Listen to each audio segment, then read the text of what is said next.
Hujambo na karibu kwa mara nyingine tena mtazamaji wa The World News katika kipindi hiki cha ulimwengu wa siasa. Jina langu ni Adam Hussein, lakini moja kwa moja tunaitazama Iran. Iran imesema bado kuna vikwazo kufikia makubaliano na Marekani. Iran imesema mazungumzo na Marekani yanaendelea, lakini bado kuna vikwazo vinavyosababishwa na mabadiliko ya mara kwa mara ya msimamo ya upande wa Marekani. Kwa mujibu wa msemaji wa Wizara ya Mambo ya Nje wa Iran, Esmail Baqei, amesema siku ya jana Jumatatu kuwa bado kuna baadhi ya masuala ambayo hayajakamilika, lakini mazungumzo kati ya pande hizo mbili yanaendelea. Hata hivyo, ameonya kuwa juhudi za kidiplomasia za kutafuta suluhu la mgogoro huo zinakabiliwa na matatizo na vikwazo vinavyotokana na mabadiliko ya mara kwa mara ya misimamo pamoja na kauli zinazokinzana kutoka kwa utawala wa Marekani.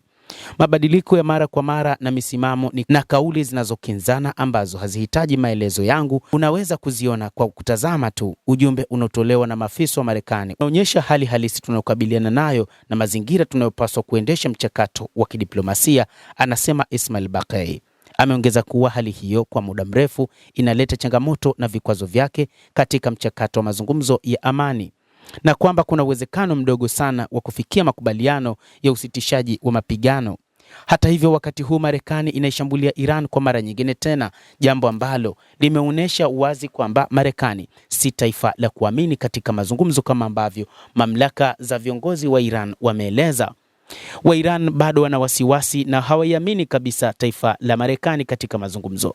Rais Masoud Pezeshkian mnamo siku ya Jumapili aliweka wazi kwamba bado hawana imani na Marekani chini ya utawala wa Rais Donald Trump, kwani wakati wowote wanaweza wakafanya mashambulizi licha ya kwamba wapo katika mazungumzo. Kwa sasa Marekani imeshambulia kusini mwa mji wa Iran, hasa katika maeneo ya Bandar Abbas, lakini mashambulizi haya bado hajatolewa maelezo kutoka upande wa Iran.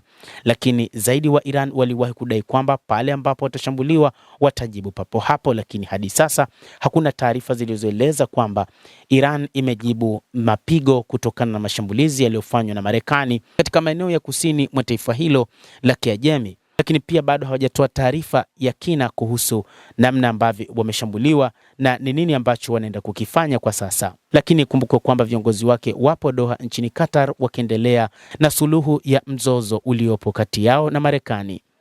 Mtazamaji wa The World News, hayo ndio tuliokuwa nayo, na bila shaka nawe pia una nafasi ya kulike, una nafasi ya kucomment, kadhalika una nafasi ya kusubscribe channel yetu hii ili upate habari hizi kwa mapana kupitia hapa The World News. Mimi ni Adam Hussein, nikusihi endelea kuwa nasi wakati wote, endelea kutufuatilia ili uyajue mengi yanayojiri katika ulimwengu, nasi tutakujuza kupitia The World News.